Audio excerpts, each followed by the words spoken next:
প্রোটিনের কথা ভাবতে গেলে সব রকম সবজিই নাকি খাওয়া খুবই প্রয়োজন শরীরের জন্য, বিশেষত সবুজ সবজি। ধুর, ছোটবেলায় তো আমি অনেক সবজি খেতে পছন্দ করতাম না, কিন্তু এখন নিজের পছন্দ মতন রান্না করতে শিখে গেছি, তাই আমি সব সবজি এখন খাই।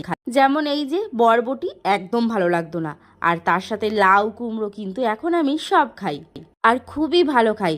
তো যাই হোক, চলো বন্ধুরা, আজকে আমি তোমাদেরকে বরবটি দিয়ে একটা দারুণ ভর্তা বানিয়ে দেখাবো।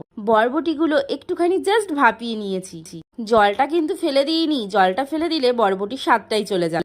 তারপর একটা কড়াই বসিয়ে তার মধ্যে কিছুটা তেল দিয়ে আলাদা আলাদা করে বেশ করে কিছুটা শুকনো লঙ্কা, যাতে ঝাল ঝাল হয়, আর কিছুটা রসুন আর পেঁয়াজ একদম লো ফ্লেমে ভালো করে ভেজে নিয়েছি, তবে কিন্তু যাতে এই উপকরণগুলো একদমই কালো না হয়ে যায় পুড়ে গিয়ে, বেশ একটা হালকা লালচে লালচে কালার আসে।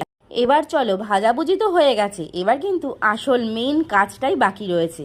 দিয়ে দিলাম সমস্ত কিছু মিক্সিং বোলের মধ্যে, আর কিন্তু তার সাথে দিয়ে দিয়েছি দুটো কাঁচা লঙ্কাও, কারণ কাঁচা লঙ্কা দিলে তবেই না জমবে, এটার স্বাদ আলাদাই একটা স্মেল আসছে, উফ।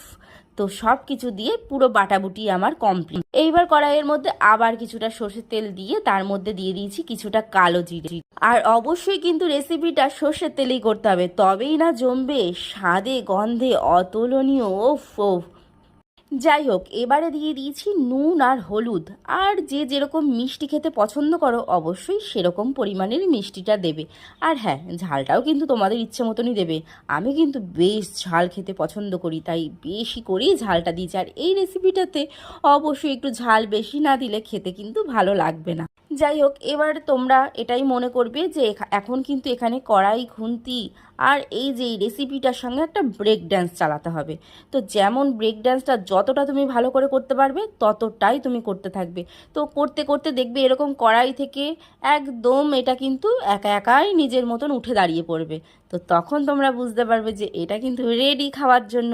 এই যে আজকে দুপুরের লাঞ্চে এক থালা ভাতের পাশে বরবটি ভর্তা আমার রেডি। যাই হোক, তোমাদেরকে একটা কথাই বলবো, এই ঠাটা পোড়া গরমে এই রেসিপিটা একবার ট্রাই করে দেখো, দারুণ লাগবে। আর ভিডিওটা ভালো লাগলে লাইক কমেন্ট শেয়ার করে দিও। টাটা।